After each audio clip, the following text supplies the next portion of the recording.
오늘 말씀의 제목은 말씀이 있는 곳에 살 길이 열린다입니다. 할렐루야. 말씀이, 하나님의 말씀이 있는 곳에 살 길이 열리는 것을 여러분들 믿으시기 바랍니다. 네, 오늘 말씀을 보자면 그래요. 아람의 베나닷 왕이 사마리아 성을 포위했습니다. 개미 새끼 한 마리 들어가고 나오지 못하도록 아주 철통같이 둘러싸고 있는데, 그 아람 왕의 작전은 그거예요. 사마리아 성 사람들이 굶주려서 스스로 항복하고 나오는 그런 작전을 짜고 있는 것입니다. 그러다 보니까 이 사마리아 성은 외부와 단절되었고, 시일이 지남에 따라서 이 사마리아 성 안은 이 극심한 식량난을 겪게 되었습니다. 그래서 이 식량난이 얼마나 심각했던지 이스라엘 사람들에게는 예로부터 율법에 이르기를 낙타는 부정하니 먹지도 말라고 그랬는데, 이 먹지도 못하는 이 낙타의 머리를 은 80세겔에 매매가 되고요. 은 80세겔이라면 노동자의 1년치 품삯이거든요. 은 80세겔이 이렇게 많습니다. 노동자의 1년 품삯이 예를 들어서 1년에 4천만 원이라고 본다면 나귀 대가리 하나에 4천만 원을 주고 사서 먹어야 되는 거예요. 이렇게 아주 그 인플레이션이, 물가가 막 올라버린 거예요, 이게.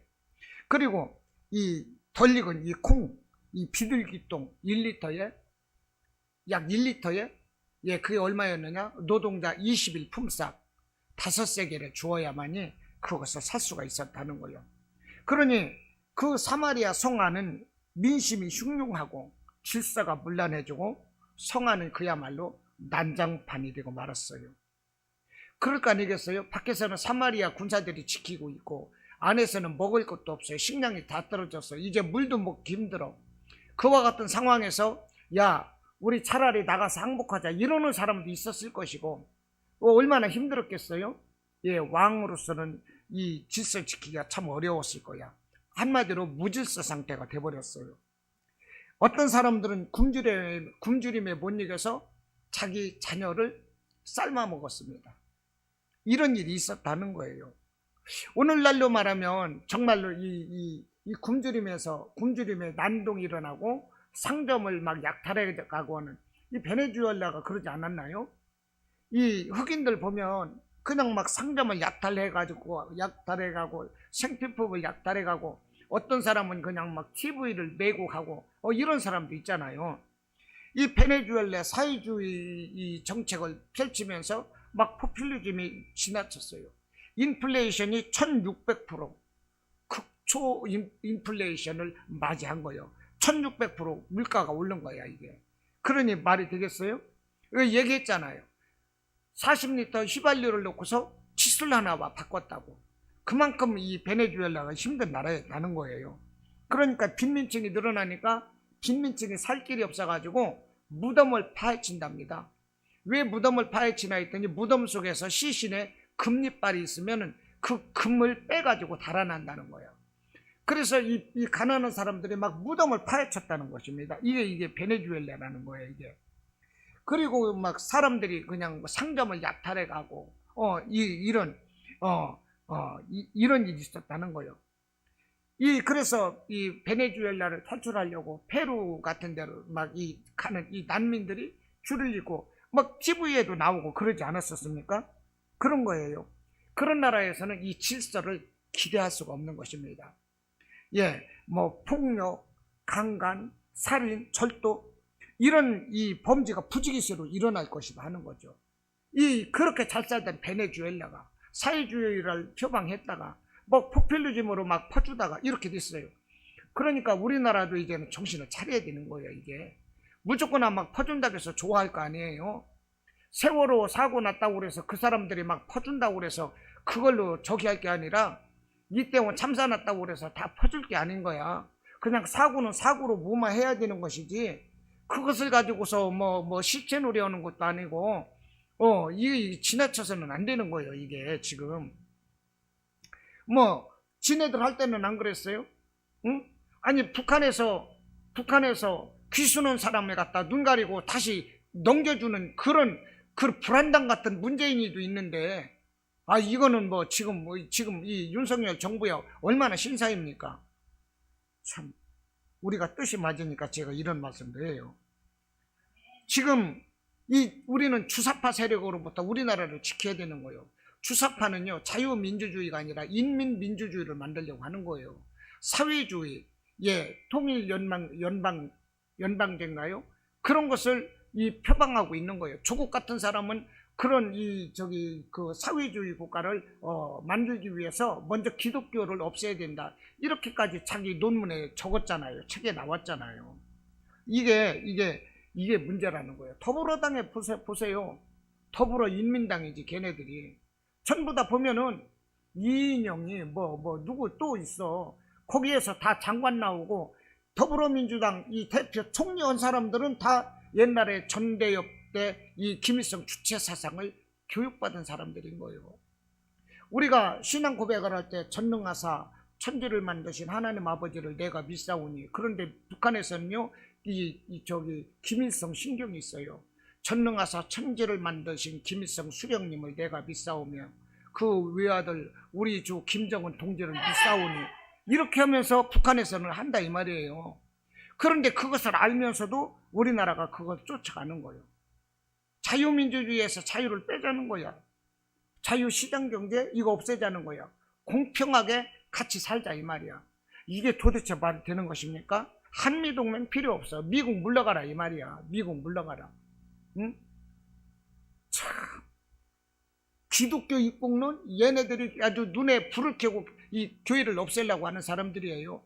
그러니까 우리 믿는 사람들이 정신을 바짝 차려서 이 베네수엘라 같은 나라를 우리가 가지 않도록 우리나라 이 4대 이념, 자유민주주의, 자유시장경제, 한미동맹, 기독교 입국론, 이것은 우리가 가지고 가야 되는 거예요. 이것이 사는 거예요.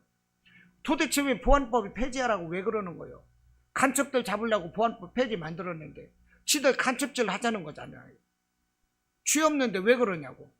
죄 없는데 헌법을 개정하자. 주민 자치화 해가지고 동사무소에 옛날에 옛날에 북한에서 6.25 때 빨간 완장 차고서 막 지네들이 법 만들고 막 이 죽창 들고 다니고 했던 주민자치회 이런 것이 동사무소에 지금 파고 들어갔다는 거예요. 지금 동사무소에서도 이 아파트 입주민 이런 데도요 보면은요 그 자치 이 규례가 약 80매 정도 요 정도였었는데 지금은 150매로 막 이렇게 늘어났다는 거예요. 그걸 제가 봤어요. 그랬더니 예를 들어서 동대표가 이제 필요해서 일꾼을 뽑을 때 일꾼이 안 나타나지 않습니까? 그러면 동대표나 누가 그 일꾼을 자기 사람으로 심을 수가 있어요. 심고 그 월급을 책정해서 줄 수가 있어요. 그러면 아파트 입주민 그 자치단체에서는 무조건 그것을 수용해야만 돼요. 무조건 수용을 내고 그 사람들을 잘라낼 때는 어떻게 되느냐? 전체적인 어떤 이런 것을 다 받아야 되는 식으로 해서 그 사람들을 해고할 수 없는 이런 것을 만들어 놔요. 그러니까 예를 들어서 이 아파트 무슨 이 자치회라든지 아니면 아파트에서 무슨 선거 때 그 선거 무슨 회라든지 이런 때 사람이 없으면은 그 대표자가 어떻게 하느냐? 자기 사람을 심어 넣는 거야. 그러면 그 사람을 무조건 받아줘야 되고 월급을 주고 그 사람을 해고할 수도 없도록 이렇게 법을 지금 만들어 놓고 있어요. 이것이 문재인 때 지금 다 만들어진 거야, 이게. 이 아파트까지도. 그런데 그때 들어가는 사람이 누구냐? 민주노총이라든지 운동권 사람들, 주사파 이런 사람들을 다 집어넣어가지고 그들이 다 장악을 하도록 만들어 놓는다 이거예요. 우리나라가 어쩌다 지금 이렇게 됐어요.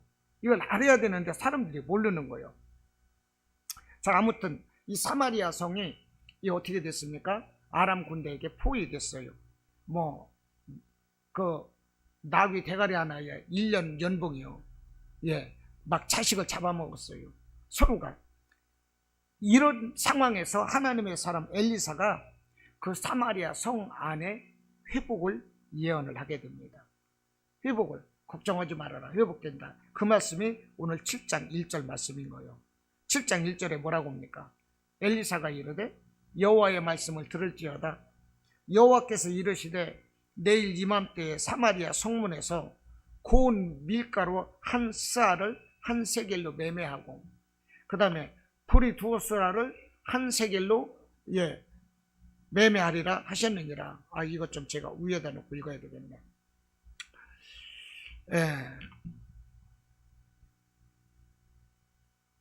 그러니까 지금 너희들이 그 먹지 못하는 나귀 대가리 하나도 1년 연봉인데 그럴 거 없어. 고운 밀가루 한 스아를 한 세겔. 한 스아는 얼마냐? 7리터예요. 7리터.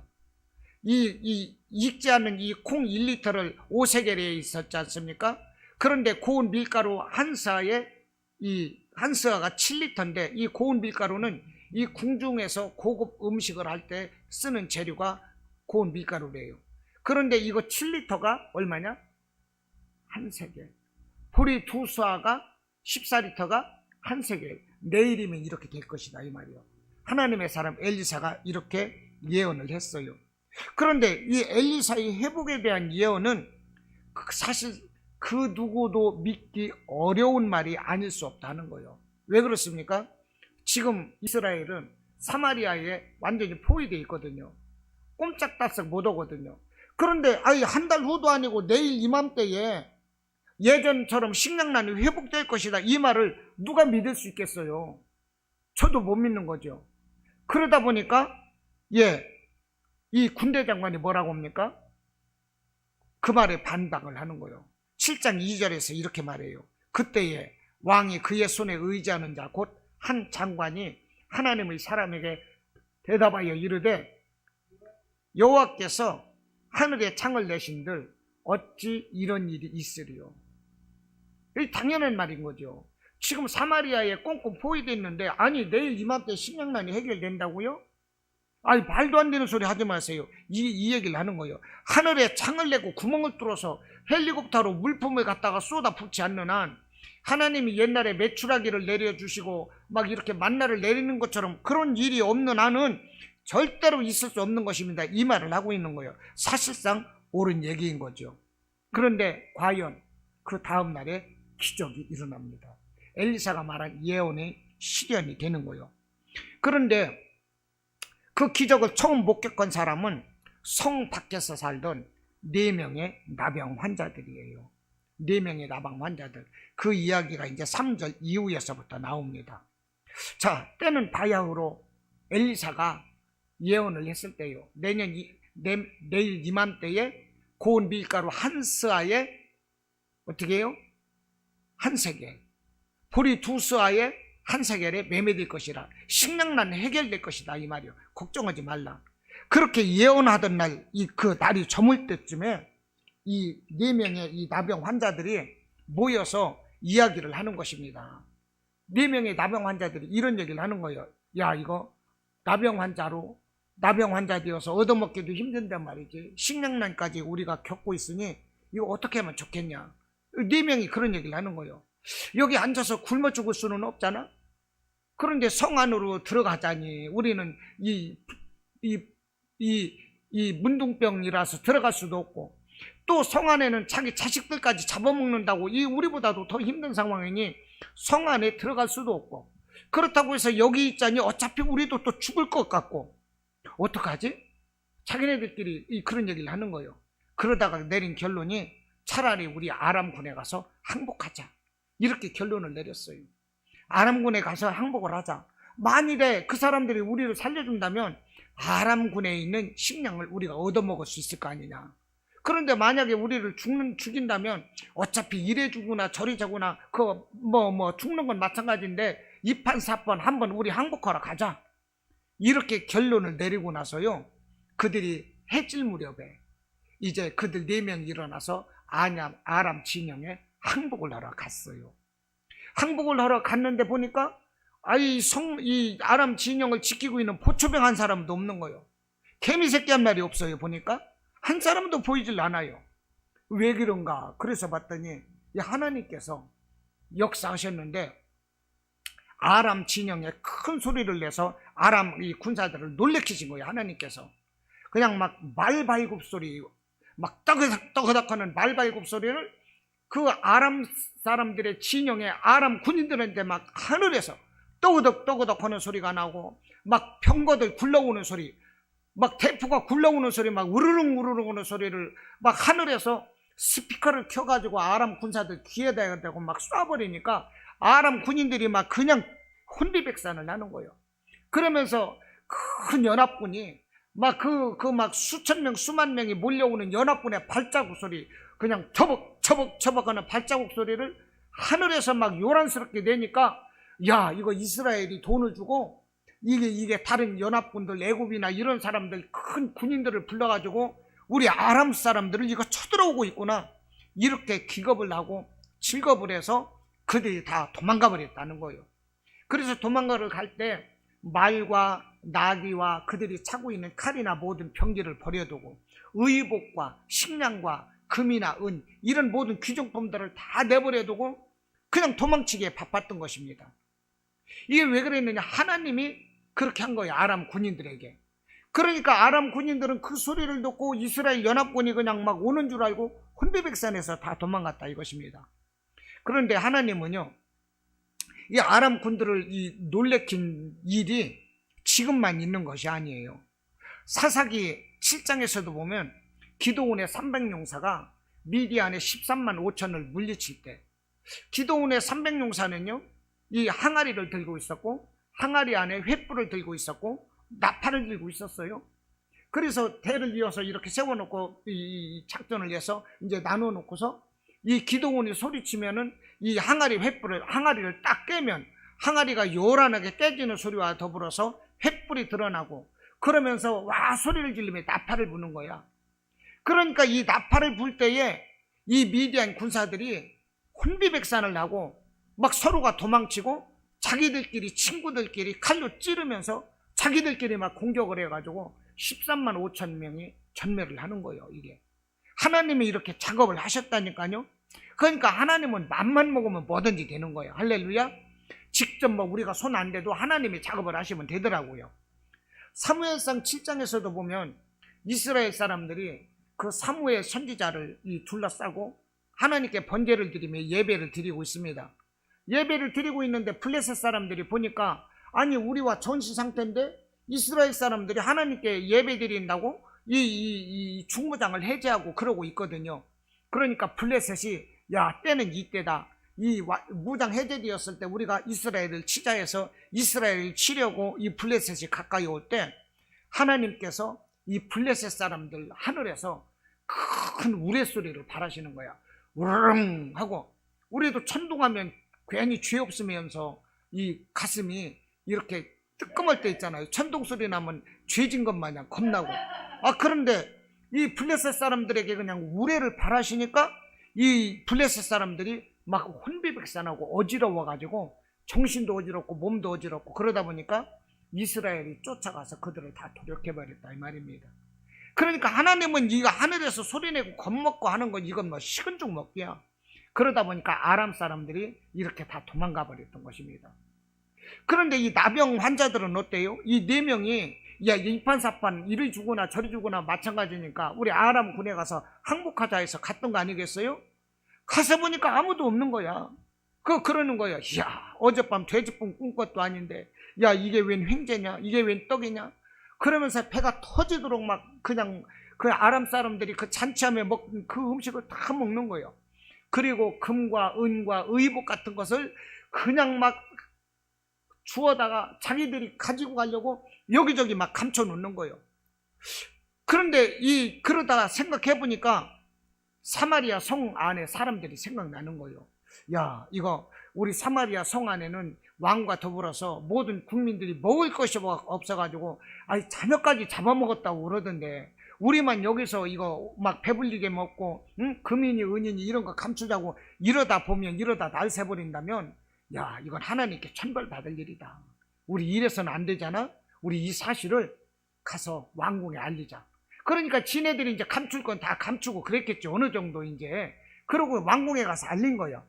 그 왕궁에서 알려가지고 왕궁에서 이 정탐꾼을 내보내서 살펴보니까 아람 군들이 막 길거리 같은 데도 그 병기 같은 것을 막 의복을 다 버려두고 정신없이 다 도망가서 한 사람도 없거든요. 그걸 확인하다 보니까 사마리아 성 안에 있는 사람들이 아람 진영으로 가가지고 그 사람들이 막 노력질을 하고 아람 사람들 것을 서로가 막 차지하는 거예요. 그러다 보니까 이 어떻게 되느냐, 그 하루 만에 아람에 있는 풍부한 식량이 사마리아성 사람이 되다 보니까 하루 만에 어떻게 됐어요?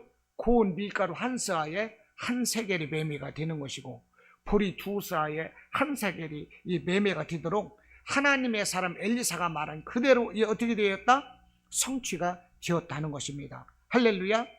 아니, 나귀 대가리 하나에 80세가리였는데 이게 어떻게 됐어요? 그런 건 이제 쳐다보지도 않는 거야. 그냥 예전처럼 식량난이, 생필품난이 완전히 해결됐어. 우리나라 이 코로나19 그 팬데믹 때 처음에 어떻게 됐어요? 마스크 대란이 일어나가지고 마스크 살려면 예매를 하고 줄을 섰거든요. 그러다 지금은 막 사잖아요. 이와 같이 그 식량난이 그들에게 해결이 되었다는 것입니다. 그러니까 여러분, 우리에게 주시는 이 교훈이 무엇입니까? 하나님의 선포되는 말씀은 진리이며 미쁘시고 반드시 이루어진다는 거예요. 할렐루야. 미쁘다는 말은 뭐예요? 믿을 수 있다는 거예요. 믿을 수 있다. 하나님의 말씀은 진리이시고 미쁘시고 반드시 이루어진다는 거예요. 민수기 23장 19절 말씀을 합니다. 하나님은 사람이 아니시니 거짓말을 하지 않으시고 인생이 아니시니 후회가 없으시도다. 어찌 그 말씀하신 바를 행하지 않으시며 하신 말씀을 실행하지 않으시랴. 할렐루야. 야, 이거 참 어떻게 이렇게 좋은 말씀을 성경에 기록했을까? 하나님이 이렇게 좋으신 분인 거예요. 할렐루야. 틀림없으신 분인 거예요. 사람들은 뭐 약속을 하고 어음을 발행하고 별짓 다 하지만 사람은 그냥 부도나요. 하나님은 여태까지 부도났다는 말을 난 들어보지도 못했어. 하나님이 외상하거나 떼먹었다는 말 들어보질 못했어. 내일 갚는다는 말 나는 들어보질 못했어. 하나님은 모든 것이 풍성하시고 할렐루야, 약속하신 것은 반드시 이루시는 하나님이시다 하는 것입니다. 히브리서 7장 25절에서 예수님에 대해서 또 이렇게 말씀을 합니다. 자기를 힘입어 하나님께 나아가는 자들을 온전히 구원하실 수 있으니 이는 그가 항상 살아계셔서 그들을 위하여 간구하십니다. 할렐루야. 항상 살아계셔서 우리 하나님은 살아계신 하나님이신 거예요. 할렐루야. 여러분, 죽은 자는 아무것도 못해요. 아무리 항우 장사라도 죽으면 그건 개만도 못해요. 힘을 못 써요. 그러나 살아있으면 어떻게 돼요? 허다못해 닭이라도 살아있으면 찌그러 대들더라고요. 살아있는 것은 이미 있는 거예요. 그런데 하물며 하나님은 살아계신 하나님, 영원히 살아계셔서 지금도 우리를 살피시고 보호하시고 할렐루야, 우리를 눈동자같이 살피시는 그 하나님이신 것입니다. 그러므로 이 살아계시는 하나님의 말씀, 이 선포되는 하나님의 말씀을 듣고서 우리가 어떻게 해야 되겠어요? 절대 순종해야 하는 것입니다.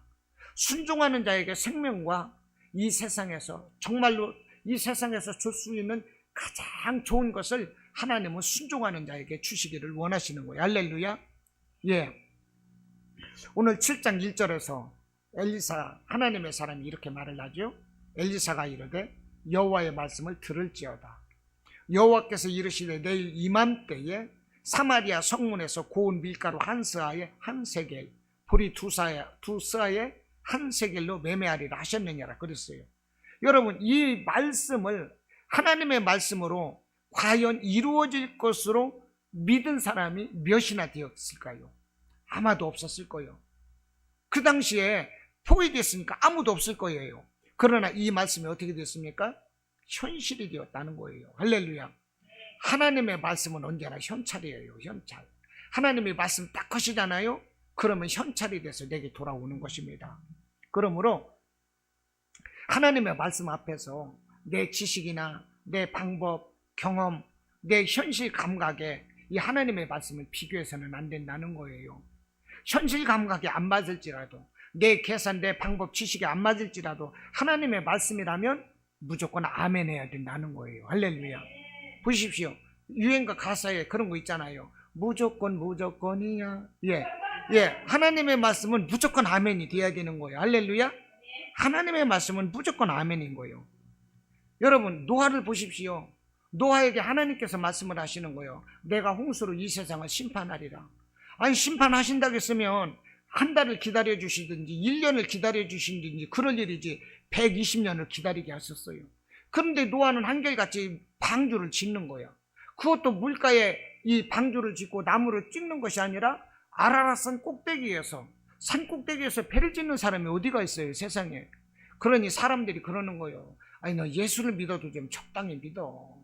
사람들이 얼마나 그랬겠어요. 얼마나 비웃고 비아냥댔겠냐고.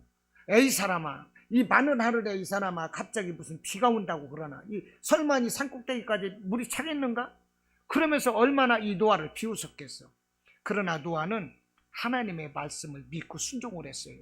그럴 때 40일 동안 비가 내리고 그 물이 빠지는데 1년이 걸렸어요. 이게 마르기까지.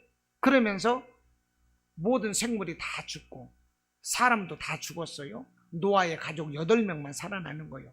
그러면서 노아는 아담 이후에 제2의 인류의 시조가 되는 것입니다. 순종하니까 복을 받는 거예요. 할렐루야.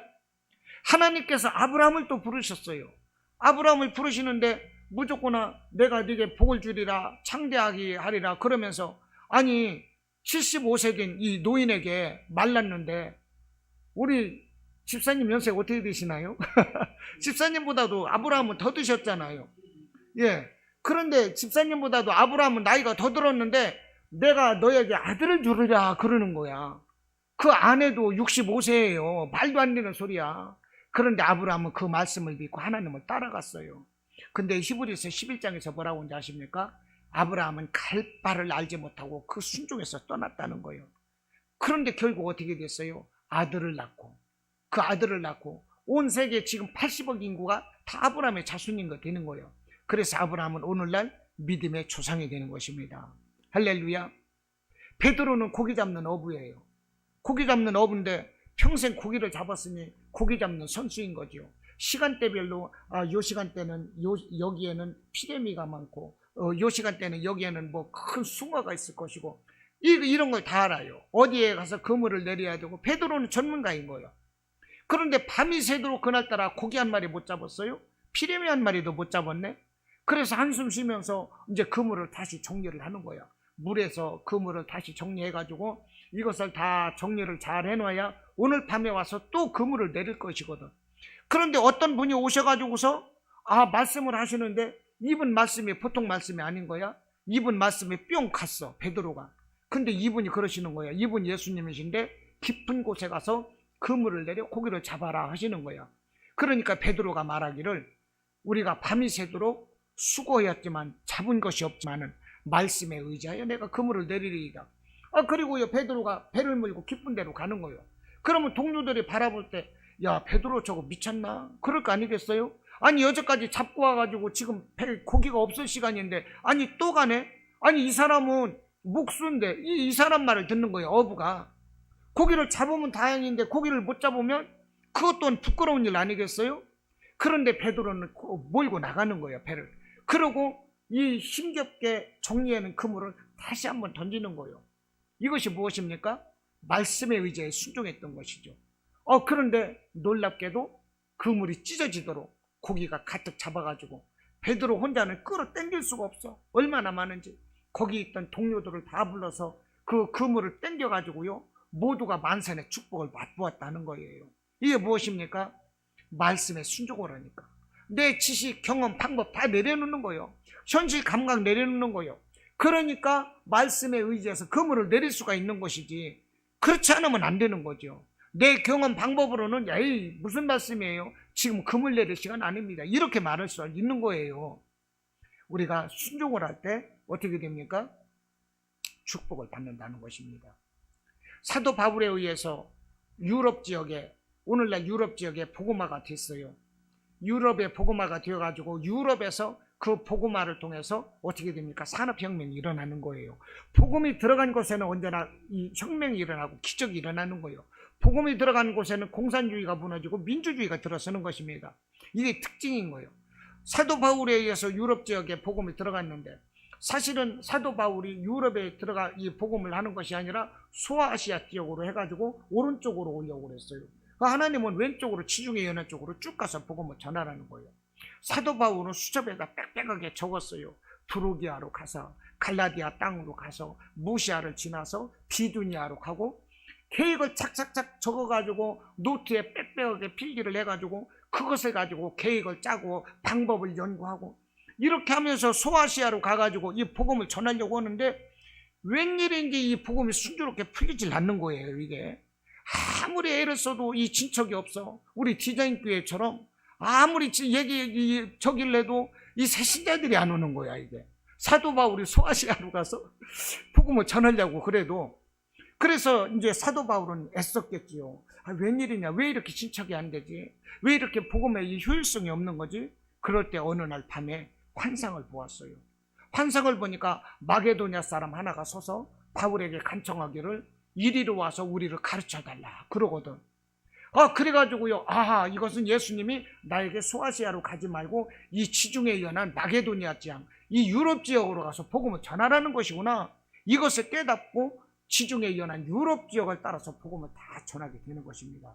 그 결과 어떻게 됐어요? 우리 주님 뜻에 따라서 이 일을 하니까 그냥 척척척척 이 복음이 그냥 막 현실화 되는 것이고, 그 돕는 자들이 막 나타나는 거예요.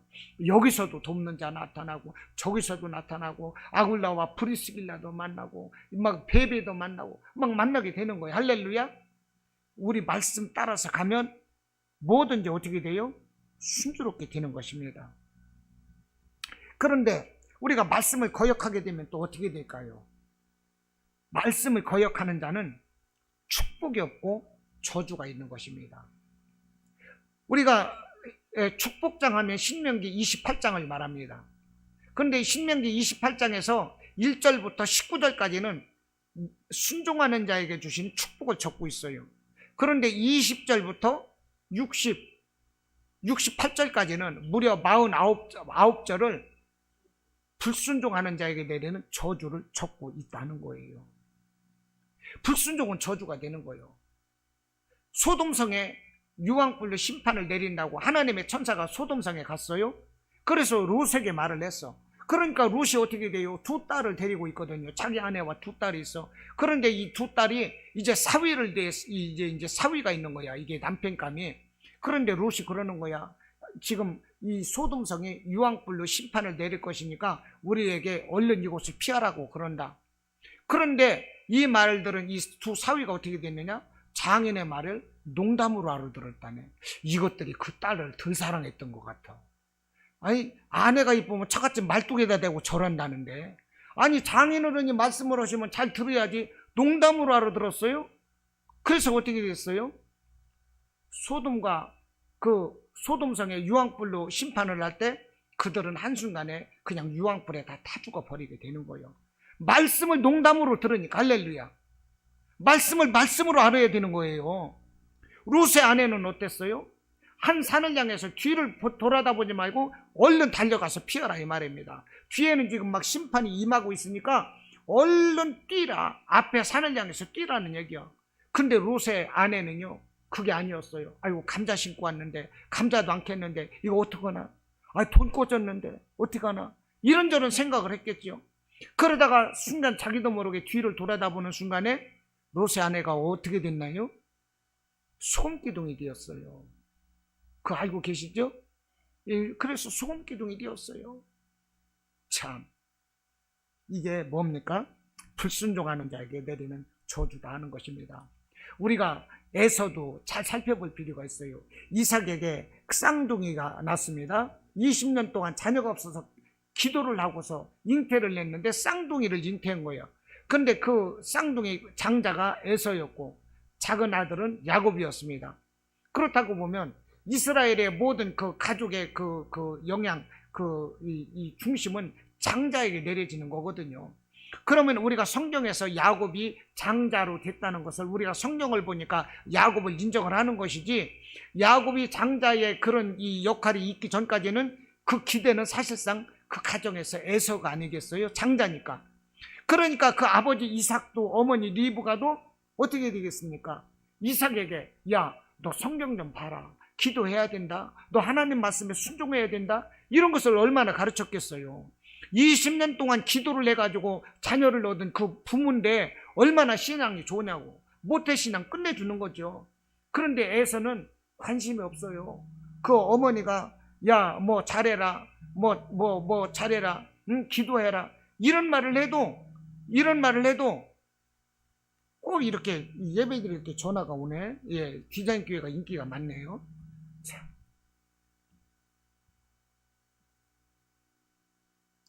그러니까 에서는 그래요. 부모님이 야, 너 말씀 좀 봐라, 너 기도 좀 해라, 너 기도 하루에 몇 시간씩 해야 되는 거야, 1년에 성경 몇 독 해야지. 그 부모가 얼마나 그 말씀을 했겠어.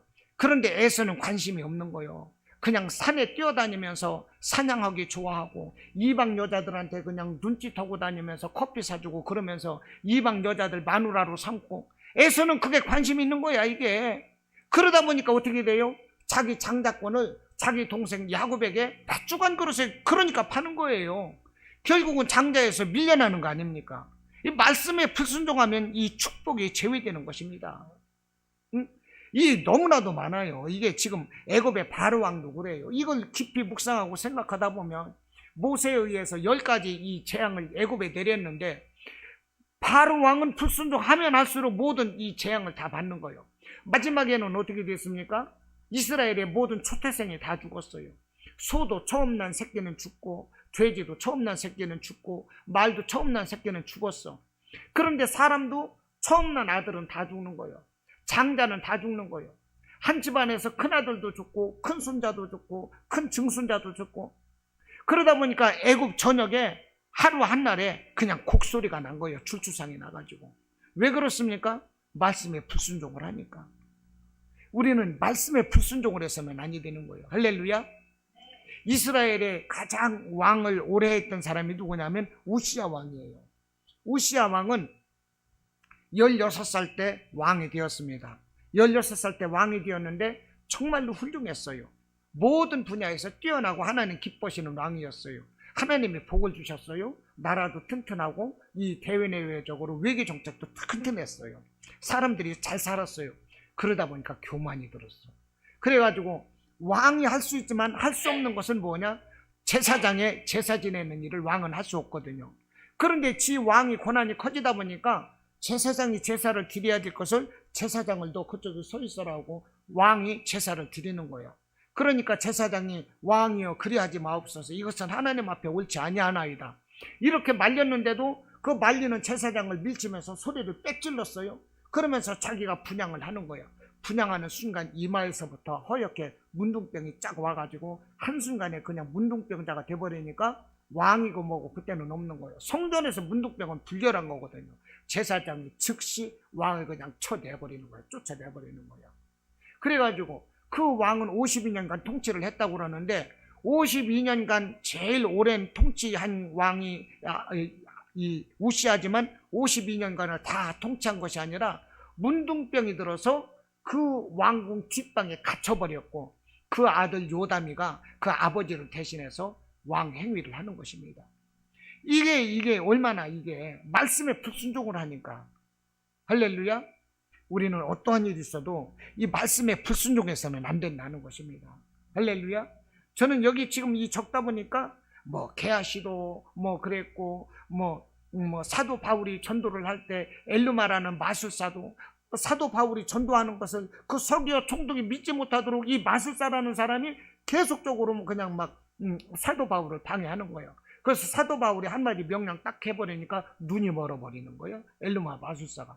나는 왜 그런 능력 좀 안 주나 몰라. 말 안 듣는 것들 한마디 하면 눈이 딱 멀어버리면, 야, 이게 참, 그러면 하나님이 더 안 주시겠죠? 예. 우리는 불순종하면 끝나는 거예요. 교만해서 불순종하면 하나님 앞에 이건 끝나는 것입니다.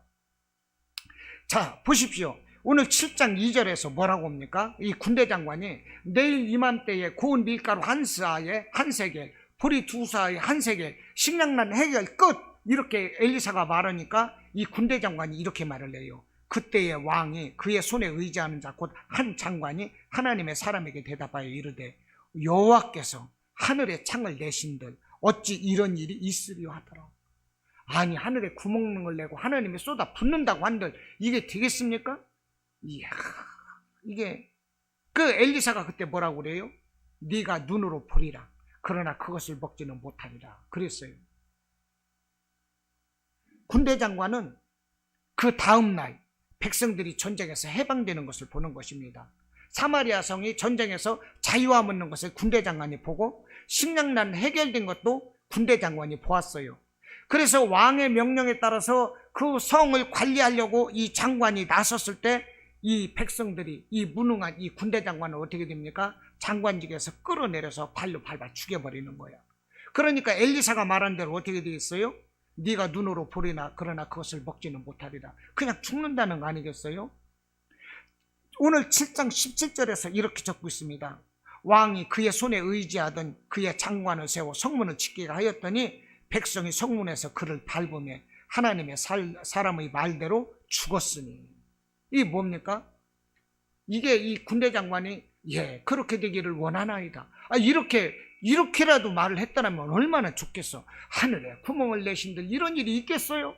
이 하나님 말씀 앞에서 이 부정적으로 말하는 거, 이거 괜히 염장 지르는 사람들 신상이 좋지 못한 거예요. 이게 하나님 말씀에 염장 지르는 사람들 있잖아요. 신상이 안 좋다니까요. 신상이 안 좋은 거예요. 하나님의 말씀을 농담으로 받는 사람들, 저는 그런 것을 여러 번 봤어요. 제가 전도하는 사람들, 우습게 하고 간단히 하는 사람들, 그냥 한 사람은 죽고 한 사람은 병들어서 자기가 환자인지도 모르고 정도로 심각한 거예요. 하나님의 말씀은요, 농담 받는 거 아니에요. 아멘으로 받아야 되는 것이고, 내가 안 믿어질지라도 예 하고 받아야 그것이 축복이 된다는 것입니다. 하나님의 말씀은 때와 시대와 상황을 가리지 않고 절대 불변하시고 반드시 이루신다는 것입니다. 그래서 천지는 변해도 나의 약속은 영원히 변치 않으리. 찬송이 있잖아요. 두려워 말라, 강하고 담대하라, 그러잖아요. 여러분, 하나님의 말씀은 변치 않으세요. 우리에게 한 번 말씀하신 그 약속은 절대 변하시지 않는 것입니다. 오늘 하나님의 약속이 어떻게 이루어졌는가? 17, 16절을 한번 보십시오. 7장 16절 뭐라고 합니까? 여호와의 말씀과 같이 되었대요. 어떻게 말씀과 같이 되었어요? 7장 16절에서 백성들이 나가서 아람 사람의 진영을 노력한지라 이에 고운 밀가루 한 스아에 한 세겔이 되고 보리 두 스아가 한 세겔이 되니 여호와의 말씀과 같이 되었다는 거예요. 이게 어떻게, 엘리사는 미리 될 일을 보고만 한다니까요. 이게 하나님이 주시는 은사인 거예요. 이게 할렐루야. 또 17절도 뭐라고 말씀해요? 하나님의 사람의 말대로 죽었으니. 17절 왕이 그의 손에 의지하던 그의 장관을 세워 성문을 지키게 하였더니 백성이 성문에서 그를 밟으며 하나님의 사람의 말대로 죽었으니. 왕은 그를 관리자로 세웠지만 백성들이 화가 난 거예요. 니네가 관리자냐? 이 무능한 것들아, 내려와. 그러면서 끌어내려 밟아버리는 거예요. 밟아 죽인 거예요, 한마디로. 엘리사의 말대로 됐어요. 네가 눈으로 보지만 먹지 못하리라. 누리질 못하는 거예요. 하나님 말씀을 이 아멘으로 받지 않고 염장 지를 때, 부정적일 때 그 사람은 누리질 못하는 것입니다. 18절 말씀도 그래요. 하나님의 사람이 왕에게 말한 바와 같이 되었습니다. 왕에게 뭐라고 말했어요? 고운 밀가루 한 사, 한 세겔, 보리 두 스아 한 세겔 됐다 이 말입니다. 20절도 그의 장관에게 그대로 이루어졌대요. 죽었어요. 하나님의 말씀은 반드시 이루어져요. 여러분, 내 눈에 안 보인다고 그래서 아닌 게 아니에요. 그래서 이 눈에 아무 증거 아니 보일지라도 믿음만을 가지고 늘 걸으면 할렐루야, 이것이 우리의 자세가 되어야 되는 것입니다. 자, 그렇다면 우리가 구약 성경을 읽었어요. 그렇다면 우리의 삶에 이것을 적용해 보자는 것입니다. 지금 이 시대를 살아가는 우리 성도들에게 우리 믿음의 주는 누구이십니까? 예수님이신 것이죠. 할렐루야. 우리 믿음의 주는 예수 그리스도인 거예요. 사도행전 1장 11절 말씀에 이르되 갈릴리 사람들아 어찌하여 서서 하늘을 쳐다보느냐? 너희 가운데서 하늘로 올려주신 이 예수는 하늘로 가심을 본 그대로 오시리라 하였느니라. 예수님이 500의 형제 앞에서, 사람들에게 앞에서 이렇게 하늘로 올라가실 때 사람들이 그걸 보니까 천사가 그러는 거예요. 뭘 보고 있어? 너희들이 본 대로 예수님은 다시 오실 것이다. 이 말씀을 하고 있어요. 할렐루야. 이 말씀을 믿으십니까? 예수님은 다시 오셔요. 예수님은 재림하십니다. 그 재림하실 마라나타 예수님을 우리가 믿고 기다려야 돼요. 그러려면 때로는 힘들고 고난이 있고 어려울 수 있어요. 그런 삶이 많습니다. 그러면 그럴지라도 인내하면서 믿음으로 우리가 살아가야 된다는 거예요. 아이, 왜 이래요? 나는 왜 응답이 없어요? 아, 나 못 참겠네. 그러고 세상으로 돌아가서 이래서는 안 된다는 거예요. 믿음에는 뭐가 필요합니까? 인내가 필요하다는 것입니다. 보십시오. 사마리아성 사람들이, 그들은 사마리아성 사람들은 어때요? 예수 믿는 그래도 하나님의 자녀잖아요. 그런데 사마리아성 사람들이 아람 군대에게 포로가 되었어요. 이와 같이 오늘 우리 신앙인들도 악한 세상에 우겨쌈을 당하고 악한 세상 권세, 이 마귀, 이 귀신으로부터 고난을 얼마든지 당할 수가 있다는 거예요. 할렐루야. 우리가 포로가 될 수가 있다는 거예요. 그때 우리는 고난을 겪어요. 그러나 고난은 저주가 아닙니다. 고난은 말씀에 귀먹은 자를 치료하는 처방전과 같아요. 할렐루야. 이 고난이 뭐라고요? 하나님 말씀에 어두운 자들, 이 말씀을 뜨게 하는 거예요. 할렐루야. 이 고난이 무엇입니까? 말씀에 눈먼 자들, 그 말씀에 눈먼 자들을 치료하는 안약과 같은 것이다, 이 말이야. 이 고난이. 이게 누가 말씀한 거냐? 제가 말하는 거예요. 너무 멋있지 않아요? 야, 이렇게 설교를 할 수 있다니. 제가 생각해도 멋있잖아요. 이 고난은 저주가 아닌 거예요. 우리 하나님의 말씀에 귀머거리들 귀를 열어주고 하나님의 말씀에 눈먼 자들의 눈을 열어주는 이게 고난이라는 거예요. 고난은 우리가 세상의 쥐에서 곁길로 갈 때 우리를 끌어당기는 고삐와 같다는 거예요. 이게 누구 얘기예요? 제 얘기요. 멋있잖아요. 할렐루야. 이런 거 생각해서 여러분에게 설교하는 저도 멋있잖아요. 여러분들 아멘하고 받아야 되는 거예요. 할렐루야. 제가 목 아픈데 연구해가지고 묵상해서 여러분에게 전하는 거예요. 지금 할렐루야. 예.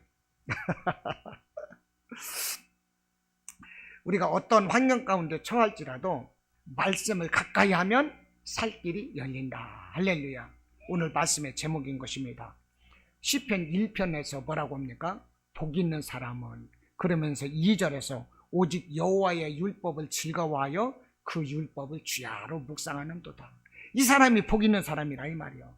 여호와의 율법을 묵상하여 주야로 묵상하는 이 사람이 복이 있어요. 이 사람에게는 그는 시냇가에 심은 나무가 철을 따라 열매를 맺으며 그 잎사귀가 마르지 아니함 같으니 그가 하는 모든 일이 다 형통하리로다. 할렐루야. 말씀을 따라 사는 자는 이렇게 살 길이 열리는 거예요. 할렐루야. 말씀을 가까이 하시고 말씀 안에서 늘 승리하는 저와 여러분이 되시기를 주님의 이름으로 축원합니다. 아멘. 할렐루야.